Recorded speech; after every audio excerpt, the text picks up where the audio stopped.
Assalamualaikum warahmatullahi wabarakatuh. Rabbitu billahi rabba wa bil islami dinna wa bil muhammadin nabiyya wa rasulah.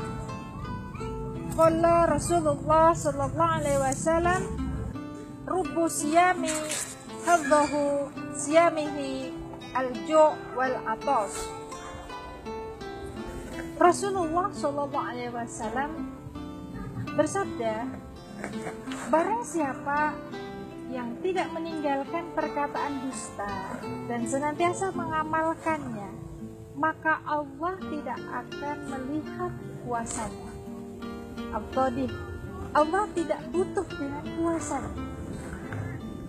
Oleh karena itu, pernah di masa Rasulullah SAW ada dua wanita yang sedang melakukan puasa Ramadan, namun kemudian kehausan, dan kemudian Maula Rasulullah menjelaskan akan kondisi perempuan tadi, dan ditanyakan kepada Rasulullah bahwa wanita ini hampir meninggal dunia.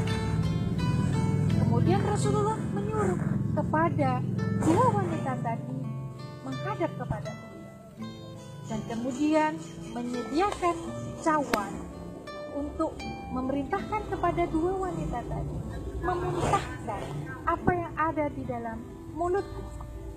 Wanita yang pertama memuntahkan, dan ternyata yang dikeluarkan adalah anak dan darah dengan banyaknya setengah gelas.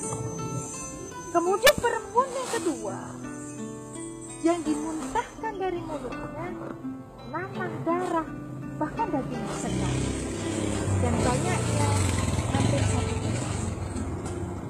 Kemudian bertanya, ada apa dengan wanita ini? Ternyata wanita ini adalah wanita yang melakukan puasa, namun tidak bisa meninggalkan riba.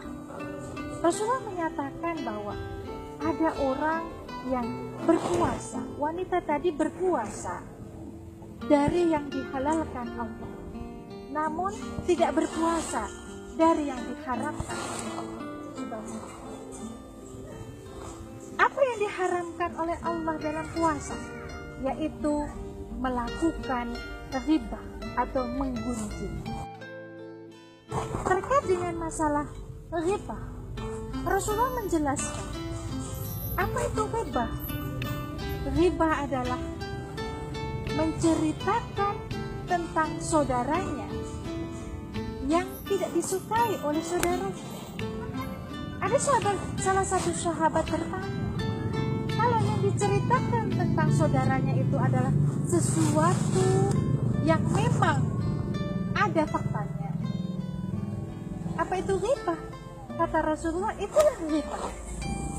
Karena menceritakan saudaranya yang tidak ada faktanya itu adalah kebohongan atau fitnah. Allah dan Rasulnya sangat mengharamkan tentang gibah atau tentang fitnah, sehingga riba, fitnah itu bisa membatalkan puasa seseorang. Itulah yang dikatakan bahwa orang berpuasa namun hanya mendapatkan lapar dan dahaga. Allah Subhanahu wa taala berfirman dalam surat Al-Hujurat ayat 12 bahwasanya, wahai orang-orang yang beriman, jauhilah oleh kamu dari prasangka, karena kebanyakan dari prasangka, sebagian dari prasangka itu adalah dosa. Dan janganlah kalian melakukan tajasus, memata-matai sesama muslim, dan janganlah kalian saling menggunjing, melakukan riba. Dari sini kita bisa melihat bahwa pertama, Allah melarang kita melakukan prasangka kepada sesama muslim. Maka hendaknya antar muslim satu dengan yang lain untuk melakukan tabayun, untuk mencari klarifikasi, penjelasan. Tidak dibenarkan dikembangkan zon-zon, prasangka-prasangka sesama muslim. Karena zon itu adalah ismun, dosa. Kemudian yang kedua, dilarang sesama muslim itu melakukan tajassus, memata-matai, mendengar, mencuri dengar, kemudian mengikuti, mengintai dalam rangka untuk mencela saudaranya. Kemudian dilarang untuk menggunjing, memperbincangkan saudaranya sesama muslim. Kemudian Allah Subhanahu wa taala ketika terjadi fenomena seperti ini, Allah memerintahkan kita untuk fattaqullah, wattaqullah. Bertakwalah kalian. Innallaha tawwabur rahim. Sesungguhnya Allah Maha menerima taubat dan Maha penyayang. Maka semestinya kaum muslimin tidak terjebak pada upaya menggunjing, menggibah, memfitnah. Semestinya kaum muslimin dalam bulan Ramadan ini untuk melakukan tabayun, diskusi, sharing terhadap prasangka-prasangka yang berkembang saat ini. Sehingga ketakwaan kita kepada Allah niscaya akan terwujud dan puasa kita tidak akan sia-sia. Hanya ada dua pilihan saat ini buat kita. Apakah kita akan menjadi mukmin yang akan melindungi mukmin yang lain, sehingga Allah akan menjaga daging kita di hari kiamat kelak dari sentuhan api neraka, atau kita akan menjadi mukmin yang menjerumuskan mukmin yang lain dengan fitnah dan ghibah. Namun Allah akan memasukkan kita ke dalam api neraka hingga kita menghentikan fitnah dan ghibah tersebut. Ramadan adalah bulan yang sangat tepat untuk menentukan pilihan kita, supaya kita menjadi mukmin yang Rasulullah gambarkan, satu tubuh, sehingga ketika mukmin yang lain sakit, niscaya akan merasakan seluruh anggota tubuhnya kesakitan. Itulah hakikat dari ukhuwah Islam. Umat Islam akan bersatu tanpa sekat mazhab, tanpa sekat ormas, tanpa sekat hal-hal yang lain.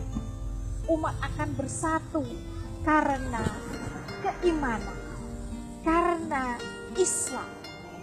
Sehingga ketika fitnah menimpa ulama, fitnah menimpa kaum muslimin, kita akan menjadi orang yang pertama membela ulama, membela umat Islam, dan membela umat-umat mukmin yang lain. Dan Ramadan adalah momen yang tepat untuk membahas tentang bagaimana mewujudkan ukhuwah yang hakiki. Ternyata ukhuwah yang hakiki butuh adanya perealisasian nyata oleh negara. Dalam hal ini, yang akan mewujudkan ukhuwah Islamiyah secara hakiki adalah khilafah Islamiyah.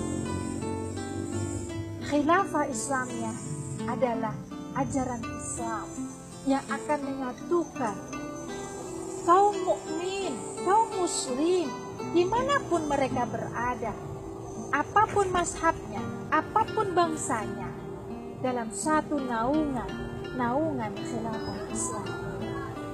Ramadan momen yang tepat untuk mengkaji bahwa khilafah adalah ajaran Islam. Khilafah bukan ancaman. Khilafah adalah pemersatu kaum muslimin dimanapun berada.